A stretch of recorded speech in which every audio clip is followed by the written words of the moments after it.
Hey guys, Chris here. Tonight I have my story from when I first encountered possibly Bigfoot in the Sierra Nevadas while I was solo camping. That's next. Okay guys, tonight I am in the studio cabin. It's been raining and windy this week, and so really happy here. I am going to be doing some camping coming up this year. I'm going to be doing a lot of camping. Pop-up camper, 8-man tent, my 2-man REI tent, backpacking tent, and other things, even a possible cabin. And I've been looking at fire towers in the National Forest. That should be a lot of fun. And tonight's beer, speaking of outdoors, it's called Trail Pass Golden. That's from the Sierra Nevada Brewing Company, and that is a non-alcoholic, less than 0.5% alcohol. So we're going to give that a try here. I like golden beer, and this, oh yeah, that is really light. I don't know if you can see that. That is really, it's almost like water. It's very light. And I'm pouring it just a little like that. We'll give it a quick taste here.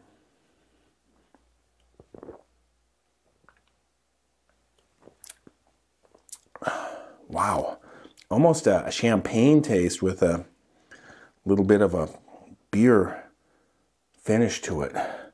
Very golden, very light, but really tasty, almost fruity. Trail Pass. And this is not a kerosene lantern, nor is this a gas stove. I've had people say, you're going to blow yourself up, base camp. And I probably would. I appreciate the concern, but this is as a little space heater down here, so there's not even any heat at the top of it. So we are all good. It's just more for show. Let's see, I'll put my hand in here. So, geez, God, that's hot. Oh. Whew. No, it's fake. It's a fake fire. So no need to be concerned. Thank you, though. Okay, we have a comment tonight. I like these once a week. This is from Killcar. This is what he says. I was coming back from Disneyland to Portland with my family in 1958 via Lassen National Park in a black, new 1958 Ford. What I recall as a youth was when my brother and I stopped for a pit stop off the highway in the park, and while doing our business in the woods off the road, rocks started being thrown at us from 30 feet above us on a rise. We thought there were kids throwing these rocks at us from the woods above us, and we yelled for them to knock it off and cut it out. We returned to the car, and my dad, a combat Navy veteran of the Pacific War, and not one easily rattled, was excited and irritable, and he said we had to leave now. And as we drove away, we shared our experiences to each other. He paused and said, we had to leave quick as there were rattlesnakes close by.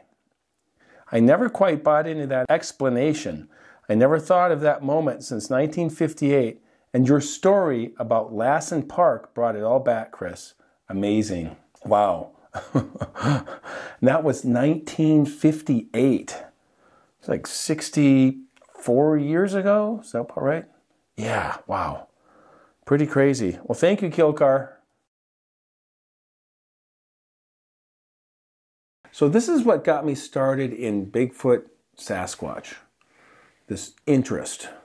And it took me some time, it took me some years to start telling the stories like I do on my channel here. But this is where it really, I started to relate to it and, experience it. It was October 2015. I had just moved to Reno, Nevada, with a new job that summer, that August. And it was late October, October 20th, 2015. And it was raining all week. And I just wasn't looking forward to spending a weekend sitting in my apartment on a raining weekend. So I packed my day pack, some rain gear, some food, and I went up into the Sierra Nevada, the Lost Sierra, which is near Gray Eagle, Sierra City, Quincy, up in this area, Northern California. And I went to the Gold Lakes Basin up there. Beautiful, wild basin, very high elevation. You go up this highway and it takes you up there, and it really levels out once you get up there. Peaks all around, a lot of lakes in this basin. Beautiful country. And I went to Goose Lake. It's near Gold Lake. Went to Goose Lake. It's south of Gold Lake. And like I said, there was no one there because it had been raining all week. And so I pulled into this little parking spot on Goose Lake, and I was debating, oh, it's raining out. It's long drive back. I don't know. I feel like I should go, but I don't want to get all wet, right? And so I decided, no, I'm going to do this. So I got my rain gear out, put it on, put it over my day pack, and started going around this lake.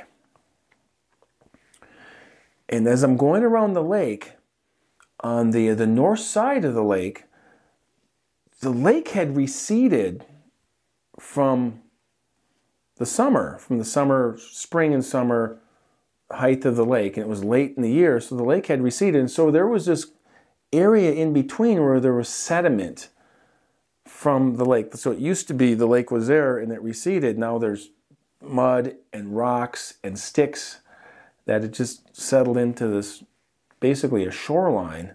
There's no trails on this lake, so I'm going around this lake, and I could see in the mud, it's pretty rocky, and there's sticks poking out, and I knew if you were to walk in there, like with bare feet, you could really hurt yourself because you can't see anything until it's too late and you step on a sharp rock. So I went around that, and then there was a series of logs that I had to go over the top of because these trees would fall into the lake, and then over the course of the year, the summer, it would float over to the north side of the lake and then just settle.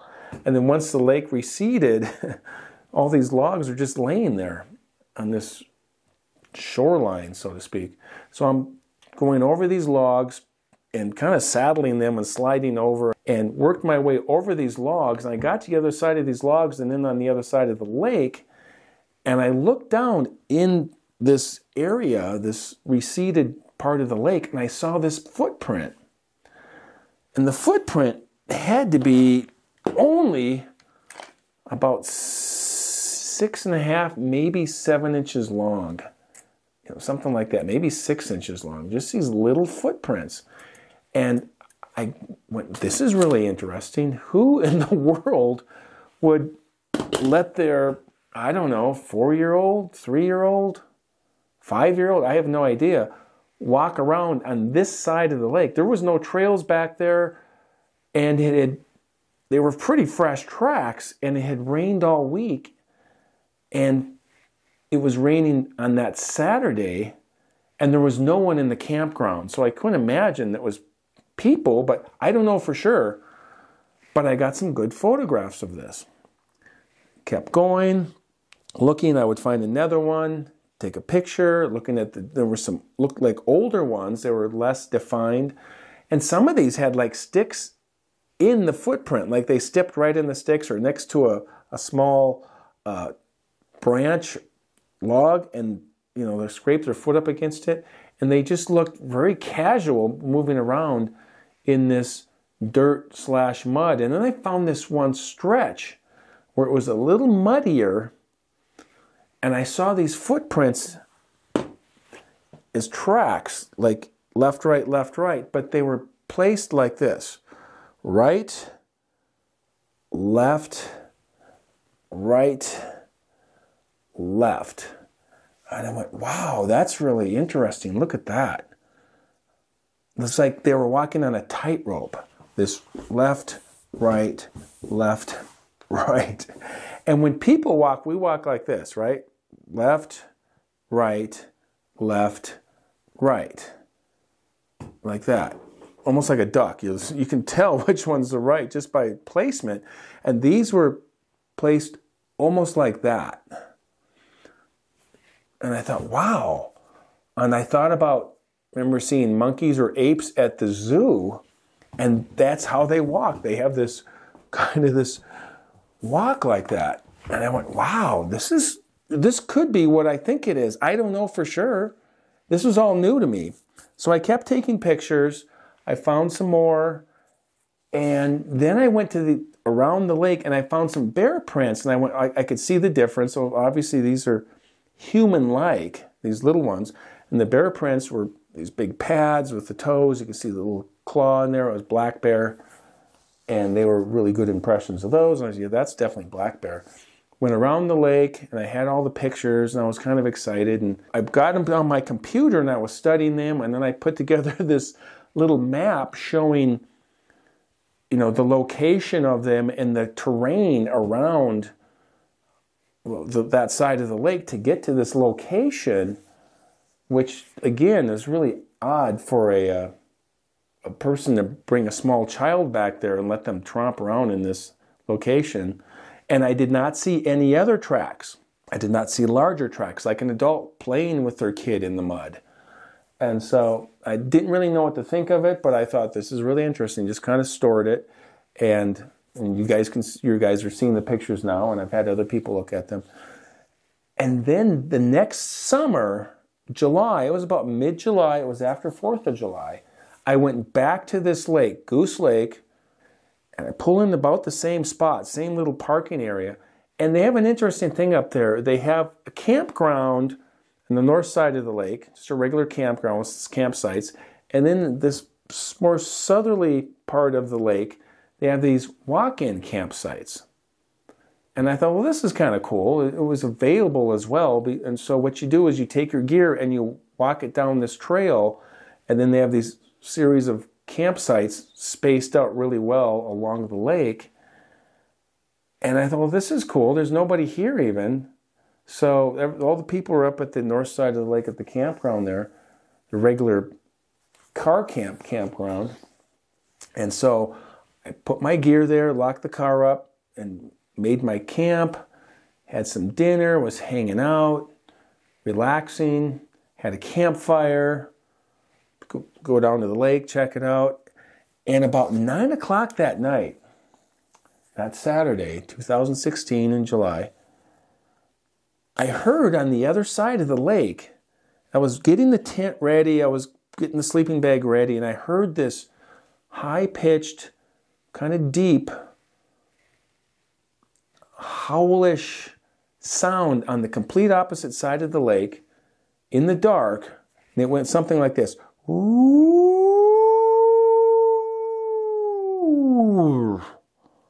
but longer and really loud.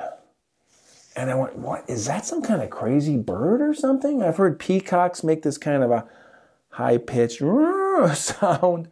And I went, it's not a coyote, it's not a wolf, is that like some kind of crane or something? I didn't know what that was, and did it again.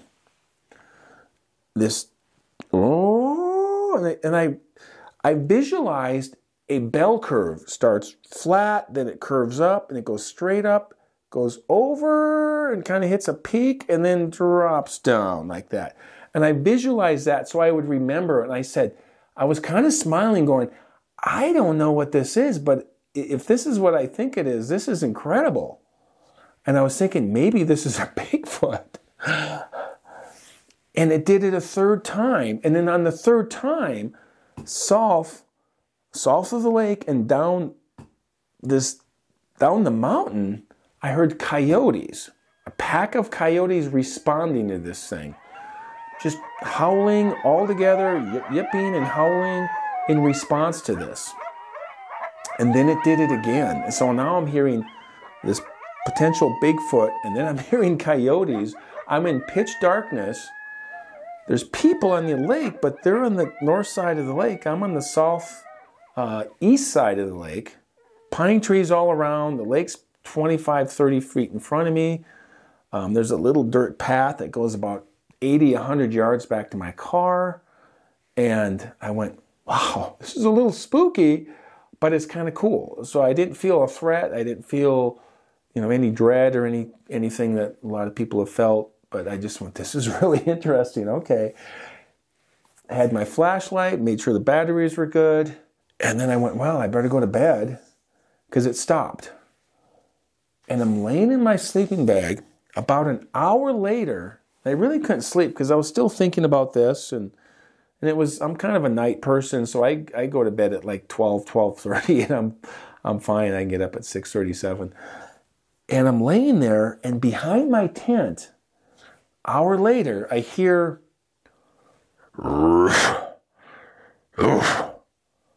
like that. And I went, is that a bear? And right away, I felt kind of a cold chill come over my body, almost like when the hair comes up in the back of your neck, you just feel this kind of, not totally filled with fear, but it was this very cautionary, very alert, very on the border of concern. Not quite there yet. And then I heard it again. And I'm laying there, and I reached over, got the headlight, sitting there in the dark. I'm sitting up so I can hear all around and look and see if there's any shadow that casts on the tent. There's some little bit of moonlight out. And then I heard this kind of a stomping, like